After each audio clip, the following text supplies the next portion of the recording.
2019 começando e no ano passado, no início do ano, a gente começou o ano falando sobre planejamento e sabedoria.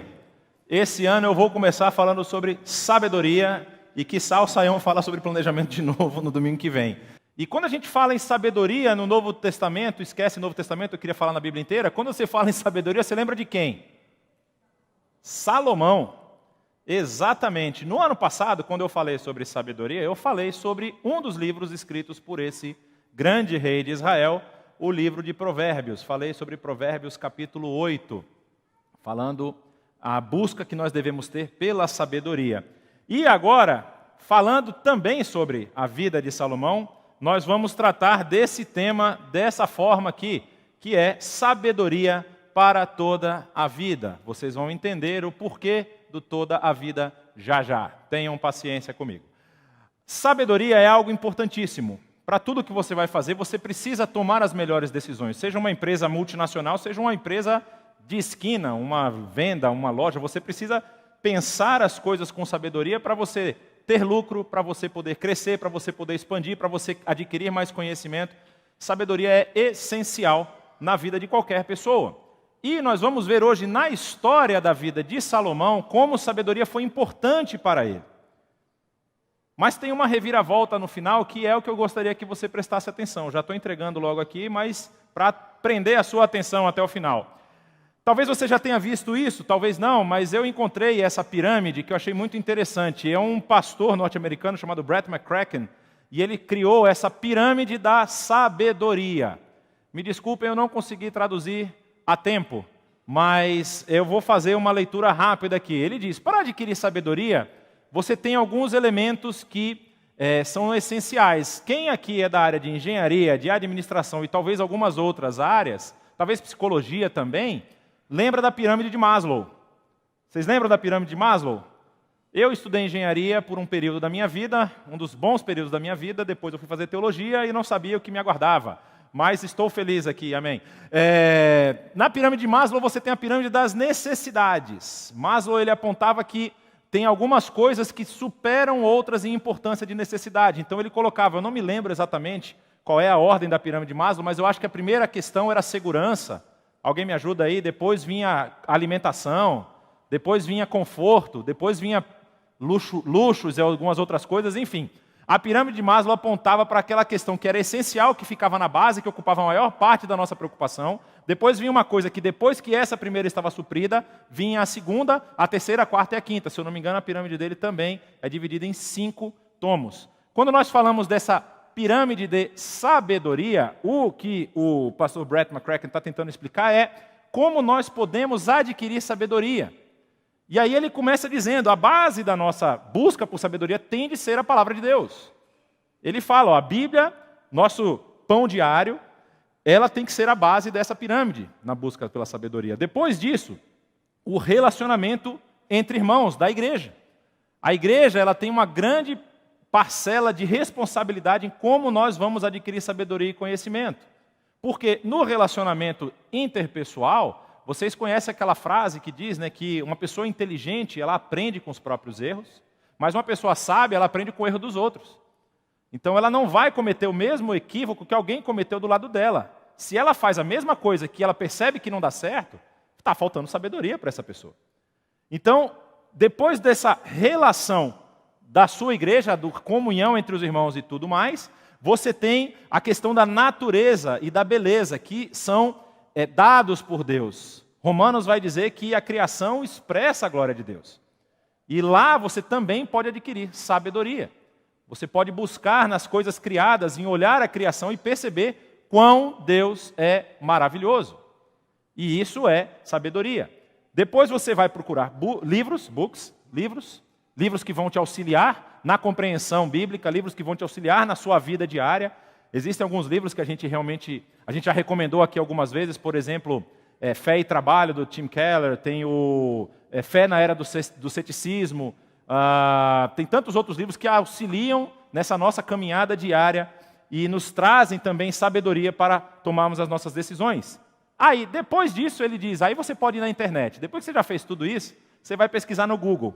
Ou Google, ou Wikipedia, seja lá qual for a sua fonte de conhecimento geral. E a última coisa que ele coloca é redes sociais. Depois de você ter feito todo esse processo, aí você vai lá na rede social para ver se você adquire alguma sabedoria. Parece, a minha impressão é que a gente meio que inverteu essa pirâmide aqui em alguns pontos, e a rede social tem um lugar mais importante do que outros dessa pirâmide aí. A gente busca a primeira informação nas redes sociais. Olha, eu vi que fulano postou tal coisa. Não sabe se é verdade, não sabe se aquilo é fato, não sabe se está com algum viés político de alguma linha de pensamento por trás. Aí você pega aquilo e replica para todos os seus grupos do WhatsApp. Olha o que eu li lá, não sei o quê. Eu me lembro uma vez que uma pessoa passou uma mensagem, tipo assim, mensagem de novo ano e tudo mais, e ele não sabia que vinha de um centro espírita. E a mensagem tinha todo um background kardecista por trás. E ele estava passando para os grupos lá, os grupos da igreja e tudo mais. Eu falei, ô meu irmão, você viu a mensagem até o final, aí você compreendeu que tem um problema aí na interpretação do que ele está falando? Então, a gente precisa ter essa pirâmide assim em mente. Eu acho que é uma forma saudável de como nós devemos adquirir sabedoria. Mas existe uma coisa que é o princípio da sabedoria, que é o temor a Deus. Tudo isso parte do princípio que você teme ao Senhor.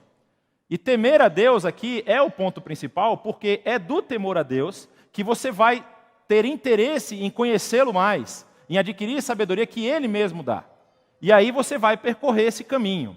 Quando nós formos falar aqui, mais adiante, sobre a vida de Salomão, vocês vão perceber que Salomão teve essa experiência.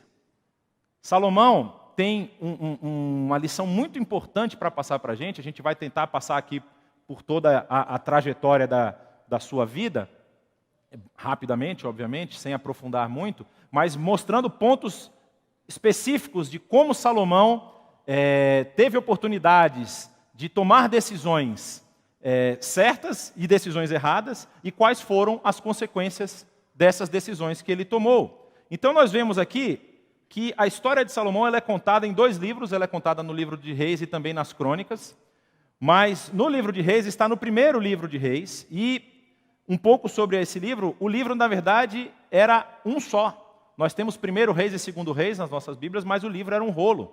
Na verdade era um rolo contínuo, que era Samuel, Reis e as Crônicas. Normalmente era assim que era dividido nas sinagogas e tudo mais. É um livro que a autoria ainda é discutida. Pensa-se que a autoria desse livro ela já tinha sido atribuída a Jeremias, o profeta Jeremias, mas depois caiu em desuso essa afirmação, porque o período é do período final do reino de Israel, do período final da monarquia, ou talvez até depois que o reino já tinha sido destruído, depois do exílio. Então esse é o período que se pensa foi escrito o livro de Samuel, o livro de Reis. E nesse trecho que vai falar sobre Salomão, ele aponta para alguns elementos que a gente conhece, que Salomão é o rei que sucede Davi. Davi morre, e aí há uma movimentação para que outro se torne rei, mas Betseba vai lá e consegue convencer Davi a já ungir Salomão como seu sucessor. E Salomão reina após Davi. E é o período em Israel onde Israel atinge a maior extensão territorial e o período mais próspero de Israel. Israel acumula maior número de riquezas e de escravos e de cavalos e de tudo mais que indicavam riqueza na época. É o período em que Israel tem a maior prosperidade, é no período em que Salomão é rei. A datação da escrita do livro de Reis, vocês percebem que ela é lá próximo ao fim do reinado de Judá, que é marcado pelo ano 587 antes de Cristo. E você vai ver que Salomão viveu 400 anos antes. Então a intenção por trás da escrita do livro de Reis é justamente mostrar a relação dos monarcas de Israel, do povo como um todo, com Deus, com o Deus criador, sustentador e o Deus que queria abençoar a geração de Abraão. Vocês vão ver aqui que em 1 Reis é narrada a história da vida de Salomão, e a forma literária que é utilizada para narrar isso é algo que a gente já trabalhou aqui em outros livros, que é um quiasmo, que é aquela história que você vai introduzindo alguns assuntos, tem um tópico central, depois você vai regredindo nos assuntos. Vocês vão perceber comigo aqui acompanhando, olha só. No capítulo 1 ao capítulo 2, você tem a sucessão de Salomão ao trono, ou seja, Salomão ocupa o trono que era de Davi. Depois vem a consolidação desse trono, ou seja, Salomão realmente exercendo já o seu papel de rei. Vem a apresentação da sabedoria de Salomão, como Salomão adquire sabedoria. E aí aqui tem aquele trecho famoso das duas prostitutas que estavam grávidas e tiveram filhos juntos. E aí as duas levam as crianças, aí uma diz que a outra estava dormindo ao lado do seu filho, e aí ela rolou por cima do filho e matou. E aí ela, que matou o próprio filho, foi lá e pegou o filho da outra para dizer que era dela. E as duas chegam a Salomão querendo que Salomão resolva. E a solução dele é muito simples, corta a criança no meio e dá metade para cada uma. Só que a mãe da criança fala, não, dá para outra, é melhor ver o meu filho com vida mais na mão de outra pessoa do que matá-lo e me dar só metade. E aí Salomão reconhece, essa é a mãe porque ela prefere a vida à morte do seu próprio filho. Então, esse tipo de sabedoria ficou famosa. Salomão ficou um rei muito famoso por sua sabedoria e foi consultado por vários reis, por várias pessoas de vários lugares. E aí você tem na letra D aí a caracterização do reinado de Salomão, como esse reinado se estabeleceu, como ele fez as alianças, como ele adquiriu toda a riqueza que ele adquiriu. No centro desse quiasmo está a obra mais impressionante que Salomão desenvolveu em todo o seu reino, que é a construção do templo. Aqui você vai ter os relatos da construção do templo e do palácio real que Davi não construiu. Davi construiu o início do palácio real, Salomão termina o palácio real e a construção do templo. Depois você percebe que começa a voltar os assuntos. Então, passada a construção, vem a caracterização de novo desse reino de Salomão, outras alianças e outros relacionamentos que Salomão desenvolveu. Só que ali era a sabedoria de Salomão, agora aqui vem a insensatez de Salomão. Salomão toma decisões que são terríveis para o seu reinado, para o seu relacionamento com Deus e para Israel como um todo. Da insensatez de Salomão, você tinha a consolidação do trono de Salomão, e aqui você tem agora a ameaça ao trono de Salomão. E, por último, você tinha a sucessão de Salomão ao trono, agora você tem Roboão, filho de Salomão, assumindo o trono no lugar de seu pai. Então, a gente vai passar por alguns desses capítulos rapidamente, mas eu queria que vocês pegassem essa ideia. Como, com sabedoria, você consegue construir muita coisa, você consegue produzir muita coisa, mas há um elemento importantíssimo na sabedoria. A sabedoria, ela vai te dar clareza de visão, clareza de compreensão, mas ela não vai te dizer, ela não vai decidir ou vai deixar que você tomar a decisão por você. A decisão ainda continua sendo sua. Então vamos lá ver o que Salomão tem para nos contar. No capítulo 3, vai dizer o seguinte: Salomão aliou-se ao faraó do rei do Egito, casando-se com a sua filha. Ele a trouxe à cidade de Davi, até terminar a construção do seu palácio e do templo do Senhor e do muro em torno de Jerusalém.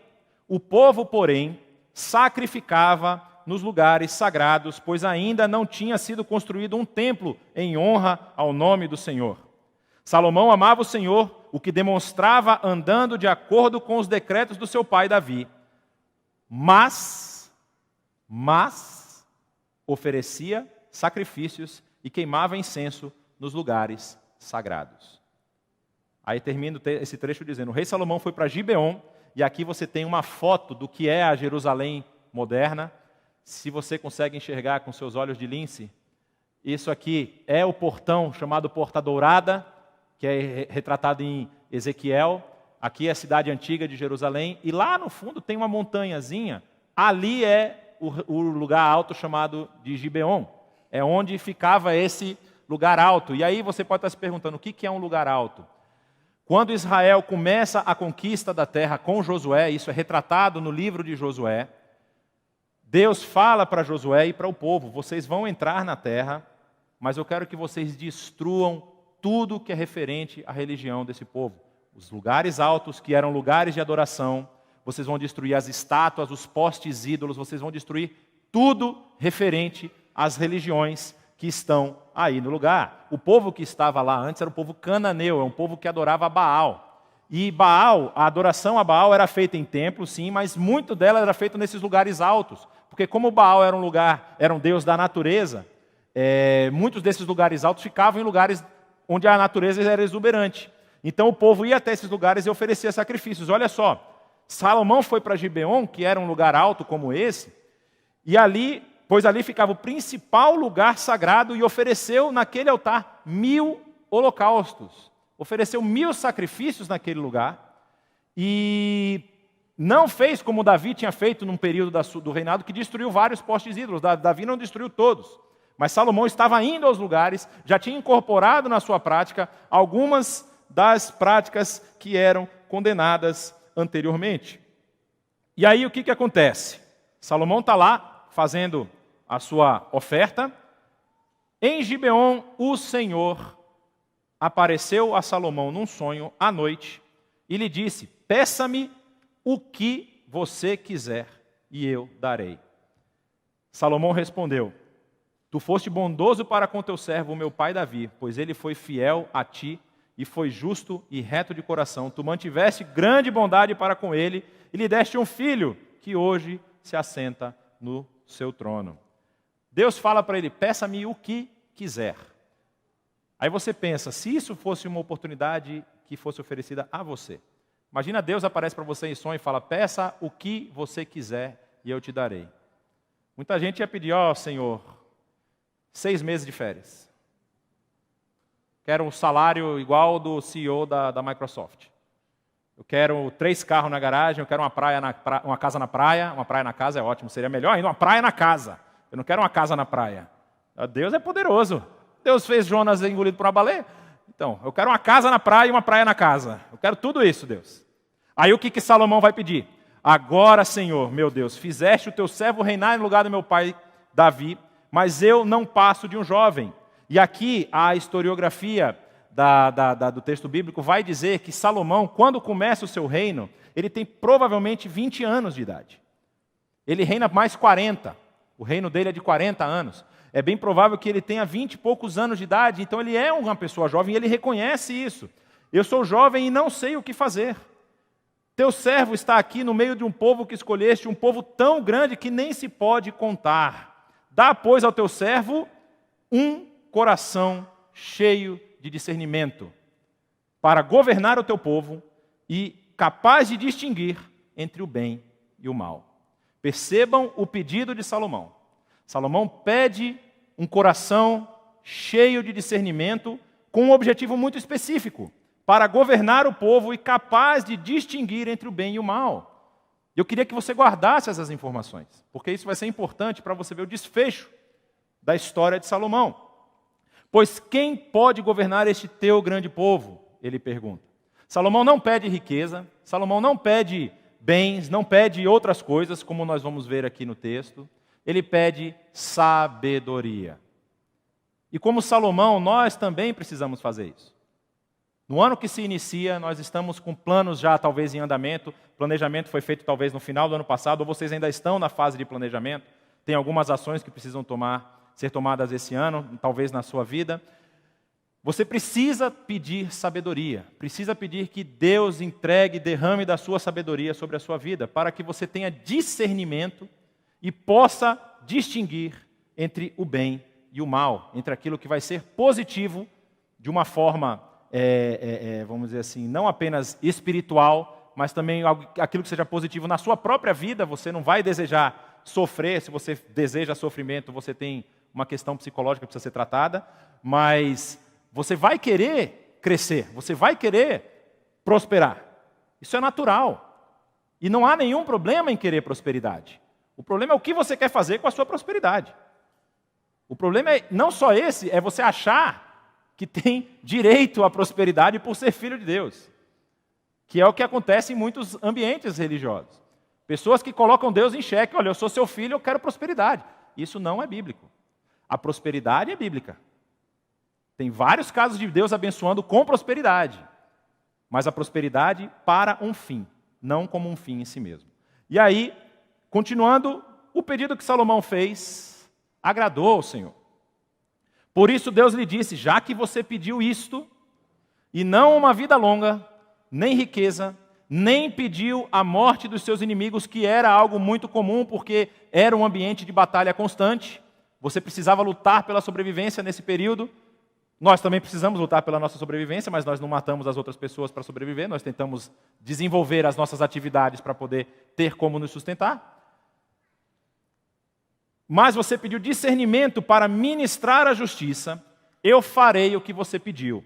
Eu darei a você um coração sábio e capaz de discernir, de modo que nunca houve, nem haverá ninguém como você. E aí vem o plus, vem o bônus. Aí Deus fala, também darei a você o que não pediu, riquezas e fama, de forma que não haverá rei igual a você durante toda a sua vida. E o texto vai dizer, nos capítulos que seguem, que vários reis de vários reinos ao redor de Israel iam se consultar com Salomão. Tamanha era a sua fama da sua sabedoria. Tamanha era a fama da sua sabedoria. E ele se tornou uma referência no ambiente onde ele estava inserido. E, se você andar nos meus caminhos e obedecer aos meus decretos e aos meus mandamentos, como seu pai Davi, eu prolongarei a sua vida. Então Salomão acordou, percebendo que tinha sido um sonho. A seguir voltou-se a Jerusalém, pôs-se perante a arca da aliança do Senhor e sacrificou holocaustos, apresentou ofertas de comunhão, depois ofereceu um banquete a toda a sua corte. É interessante perceber que depois que isso acontece com Salomão, a primeira atitude dele é realinhar a sua forma de culto. Ele fala, olha, eu estou fazendo aqui uma coisa que, pelo que eu entendo, não deve ser cumprida ou não deve ser praticada, que é oferecendo, mesmo que sacrifícios a Deus, em lugares onde Deus não permitiu. E aí você pode pensar, está vendo? Ele foi perante a arca da aliança do Senhor, então o lugar de cultuar a Deus é na igreja. Mas não é essa a questão. O problema que Deus levanta quando fala de destruição dos lugares altos, dos postes e tudo, é o sincretismo religioso. Vocês vão lembrar pela história de Israel, que Israel é condenado por causa disso. Israel incorpora dentro da sua prática de culto os cultos pagãos que haviam na terra, que ele deveria ter eliminado. Então, quando Deus proíbe que se façam sacrifícios em lugares altos, em postes ídolos e tudo mais, Ele está querendo eliminar uma prática de culto que não era culto a Ele, era culto às outras divindades. Ele quer evitar que haja sincretismo e que Israel seja um povo consagrado ao Senhor. E Salomão parece, nesse momento, que entendeu isso. Ele vai diante da arca da aliança, que estava lá próximo a Jerusalém, e oferece os seus sacrifícios. E aí, continuando, a história vai mostrar, a gente viu ali da demonstração das fases da vida de Salomão, que no meio daquele quiasmo é a parte da construção do palácio e do templo. Salomão prospera de tal forma, ele consegue levantar os recursos para construir o seu palácio, o seu templo, e ainda sobrar muita coisa. E quando ele termina a construção do templo, o capítulo 8, que a gente não vai ver, tem uma oração muito bonita de Salomão, e Salomão está pedindo a Deus, Senhor, que você ouça as orações que serão feitas nesse lugar, que você incline os seus ouvidos às petições e às ofertas que serão feitas nesse lugar, no templo construído para a adoração do teu nome. E Salomão faz isso, esperando que Deus atenda ao seu pedido. Aí, o texto vai nos dizer no capítulo 9, olha o seguinte, quando Salomão acabou de construir o templo do Senhor, o palácio real e tudo mais que desejara construir, o Senhor lhe apareceu pela segunda vez, como havia lhe aparecido em Gibeon. O Senhor lhe disse, ouvi a oração e a súplica que você fez diante de mim. Consagrei este templo que você construiu para que nele habite o meu nome para sempre. Os meus olhos e o meu coração estarão sempre nele. E, se você andar segundo a minha vontade, com integridade de coração e com retidão, como fez o seu pai Davi, se fizer tudo o que ordeno a você, obedecendo aos meus decretos e às minhas ordenanças, eu firmarei para sempre sobre Israel o seu trono, conforme prometi a Davi, seu pai, quando lhe disse, nunca faltará descendente para governar Israel. Então, tudo que Deus estava pedindo de Salomão era, você construiu tudo o que você fez, você me pediu sabedoria, eu te entreguei sabedoria.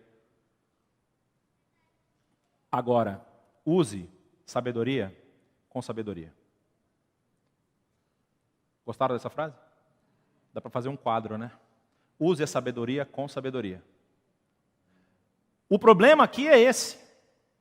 Deus está esperando de Salomão um posicionamento com relação a tudo o que ele atingiu e conquistou. Deus está falando para Salomão, olha, você viu que tudo o que você desejou, você conquistou? Você viu que você quis construir um templo, você pediu para que eu habitasse nesse templo, você construiu um palácio real, e você fez tudo isso? Agora, o que você vai fazer com tudo isso?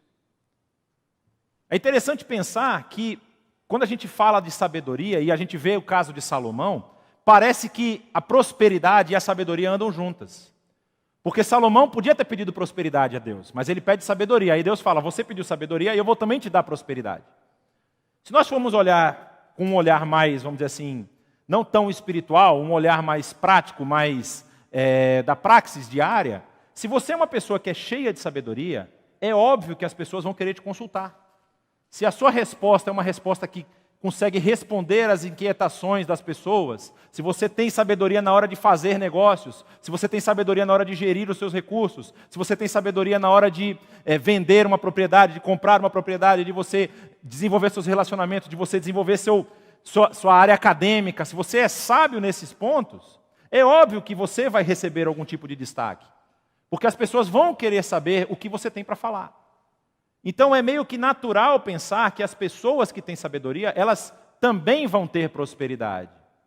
Só que é interessante, nós vemos alguns casos na Bíblia, que, por exemplo, uma das pessoas que tinha mais sabedoria no Novo Testamento era o apóstolo Paulo. Ele conseguia interpretar perfeitamente o que era o Evangelho e aplicar a vida diária de cada uma pessoa das igrejas que ele fundou.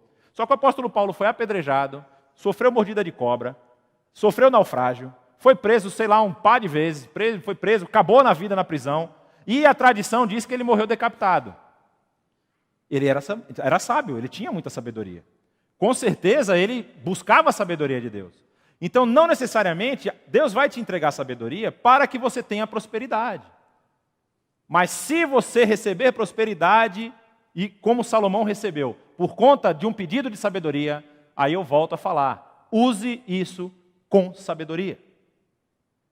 Aplique essas questões, a questão da prosperidade, da riqueza, daquilo que Deus coloca na sua mão, para abençoar e para ministrar justiça perante os homens. Porque o problema é quando a gente pede sabedoria, e a gente recebe sabedoria, e a gente usa para o nosso próprio deleite, para o nosso próprio crescimento. E o crescimento que eu falo aqui é financeiro. Eu falo assim, a gente quer ser sábio para poder ficar rico, para ter uma vida boa. Nós precisamos lembrar uma coisa muito importante. Nós não somos desse mundo. Então toda a prosperidade, tudo aquilo que nós recebemos, toda a riqueza, ela tem que servir um propósito. E o propósito é glorificar a Deus. Todo o conhecimento que a gente adquire também deve servir para glorificar a Deus. E aqui você olha Salomão, você vê a questão dele terminando o palácio real, terminando o templo, Deus falando diretamente com ele. E ele diz, se você obedecer os meus decretos e as minhas ordenanças, eu firmarei para sempre sobre Israel o seu trono. Aí você pensa, maravilha, Salomão conquistou o que ele queria.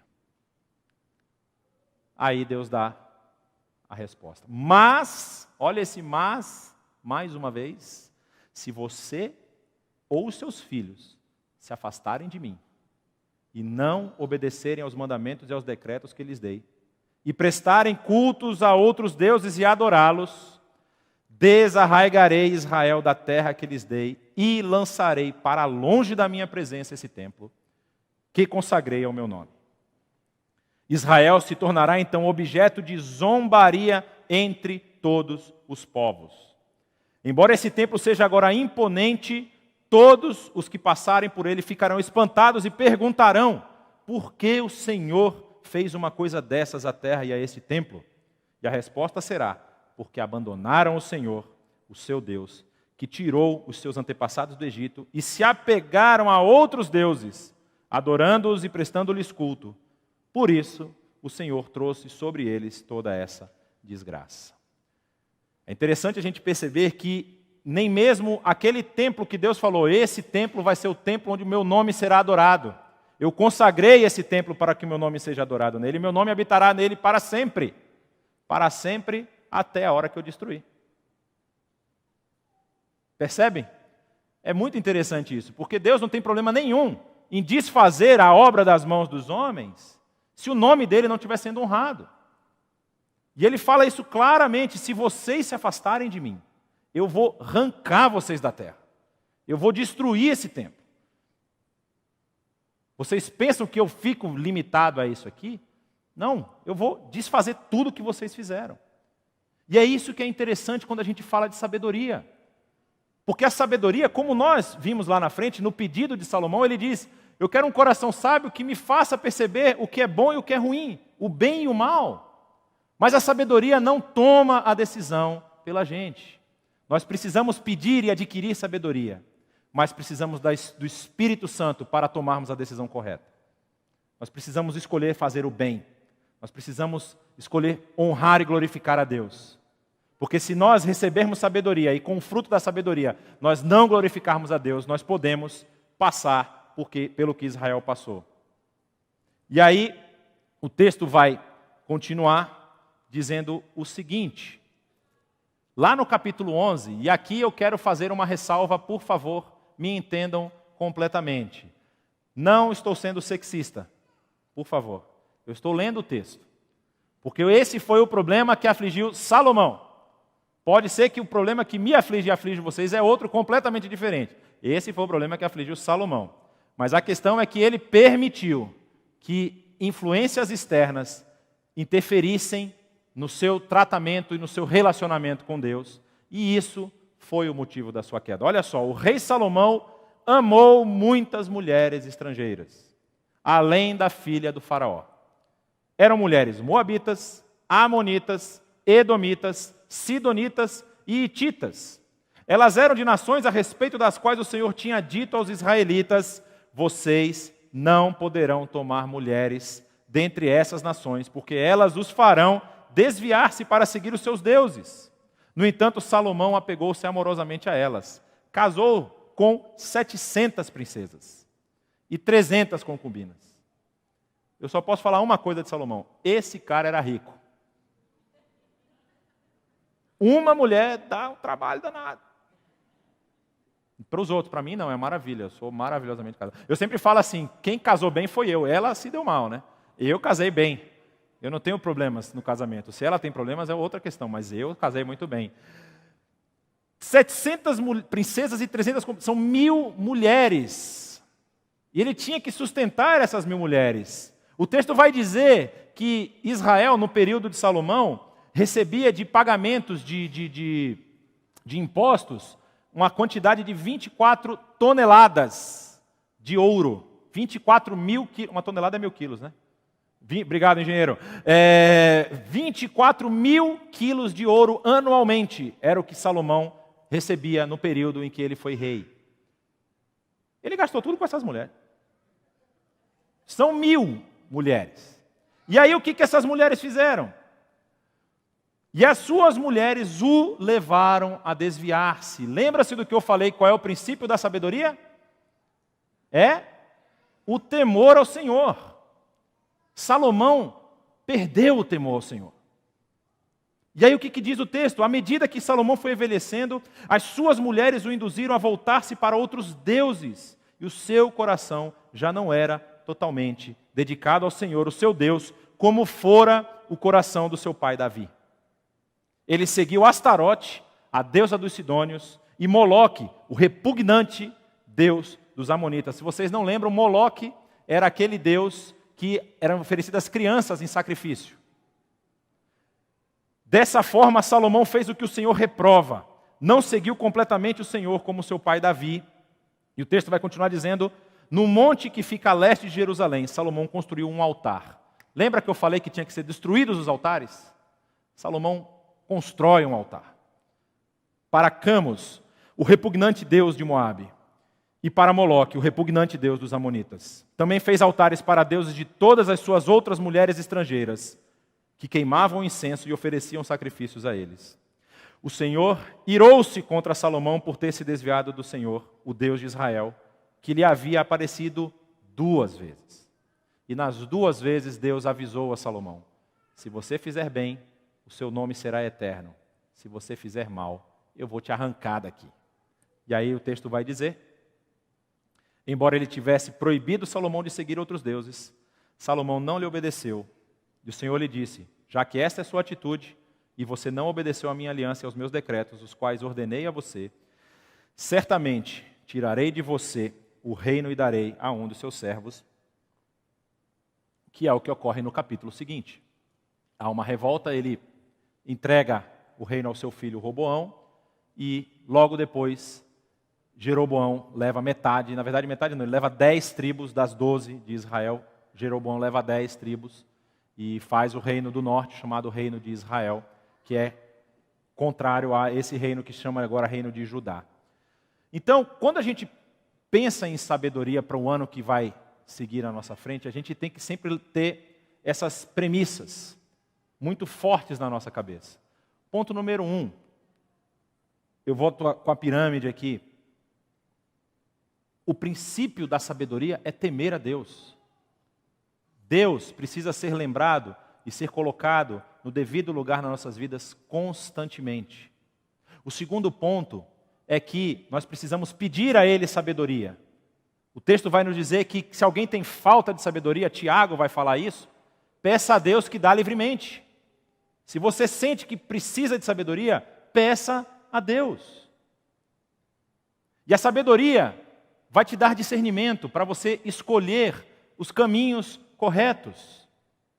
Mas aí vem o terceiro ponto, que eu acho que talvez é o mais importante. A sabedoria não vai tomar a decisão pela gente. Nós precisamos decidir seguir os decretos, seguir os mandamentos de Deus, seguir as instruções contidas nos evangelhos, seguir as instruções das cartas, tanto do apóstolo Paulo como dos outros apóstolos, seguir a instrução que a Bíblia nos traz. Se nós quisermos equalizar a instrução bíblica com outras coisas que nós temos ouvido, nós podemos ter a mesma história de Salomão. Tentarmos chegar num auge, chegar num pico, não reconhecermos quem é que nos colocou naquele lugar e utilizarmos a nossa sabedoria de uma forma negativa que venha nos prejudicar de forma severa. E aqui eu não estou falando de uma punição. Deus não está punindo você porque você fez errado. Ele está permitindo que aconteça consequências das suas ações para que você se volte a Ele. Se Deus fosse nos punir, não sobraria ninguém. Essa é a maravilha da graça. Nós não recebemos o que merecemos. Mas o que nós recebemos serve para nós reavaliarmos as nossas ações e voltarmos os nossos olhos para Deus. Mais uma vez, lembre dessa pirâmide, eu acho que ela resume bem um caminho muito bom para adquirir sabedoria.